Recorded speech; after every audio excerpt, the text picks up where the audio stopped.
Every powerful empire has its symbol. Rome had its denarius, Britain had the pound sterling, and America would create the US dollar. But the dollar was not born overnight. It was forged through revolution, politics, and the search for financial stability. In 1776, when the American colonies declared independence from Britain, they faced a serious problem. They had no trusted money. The Continental Congress issued paper notes called Continentals to fund the Revolutionary War, but soon these became worthless due to massive overprinting and inflation. The young nation realized that to survive, it needed a strong, credible currency, a symbol of unity and strength. Surprisingly, the dollar was not originally an American invention. It was inspired by the Spanish silver piece of 8, coins widely used across Europe, the Americas, and Asia during the 16th to 18th centuries. These Spanish coins were so trusted that they circulated even in the American colonies before independence. When it came time to create an official currency, the United States borrowed not only the name dollar, but also its early design and weight from the Spanish coin. The choice was strategic. If people already trusted Spanish silver, they might also trust the new American version. After independence, America was drowning in debt and financial chaos.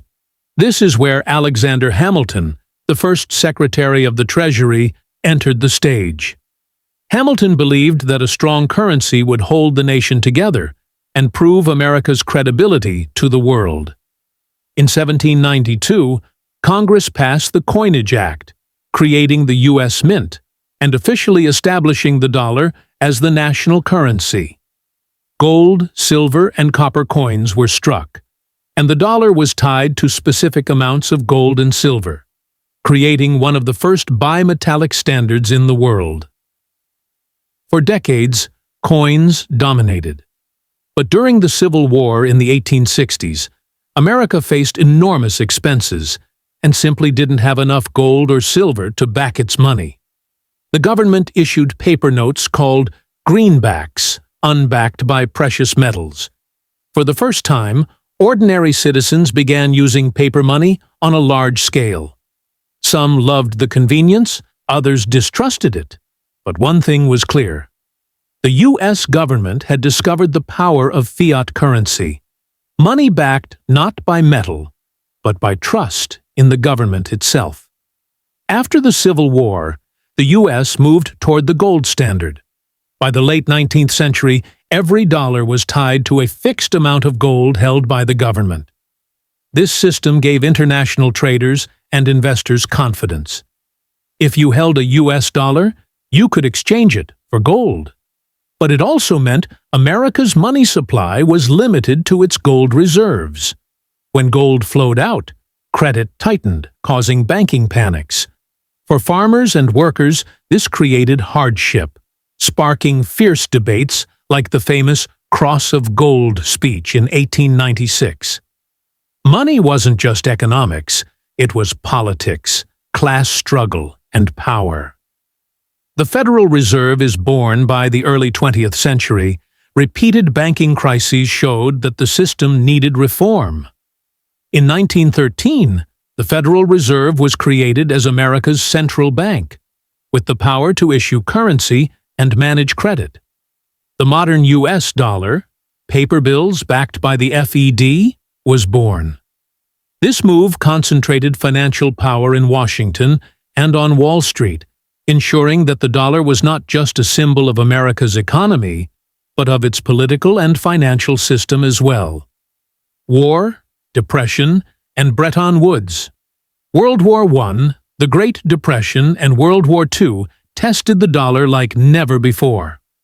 During the Depression, President Franklin Roosevelt even banned private ownership of gold in 1933, forcing Americans to exchange it for dollars.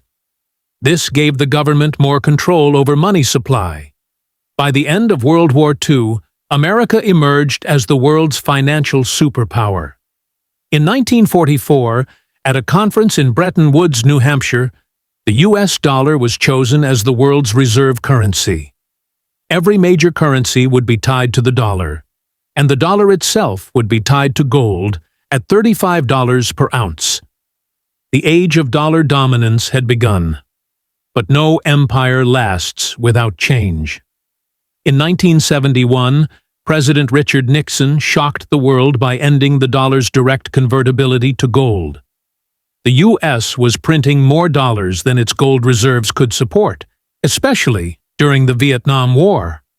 Nixon's decision, known as the Nixon shock, ended the Bretton Woods system. From then on, the dollar became a pure fiat currency backed not by gold, but by the promise of the United States government. Many feared chaos, but instead, the dollar's dominance grew even stronger. One key reason for this was oil. In the 1970s, the U.S. struck a deal with Saudi Arabia and other OPEC nations. Oil would be priced and sold exclusively in U.S. dollars. This created the Petro-Dollar system. Every nation that needed oil had to first buy U.S. dollars, strengthening America's global financial grip. Even as gold disappeared from the equation, the dollar's demand soared, cementing its place as the backbone of international trade. The history of the U.S. dollar is not just about coins and paper. It is the history of America itself. Born in revolution, stabilized by visionaries, tested in war, transformed by crises, and elevated to global supremacy, the dollar tells the story of how money shapes nations.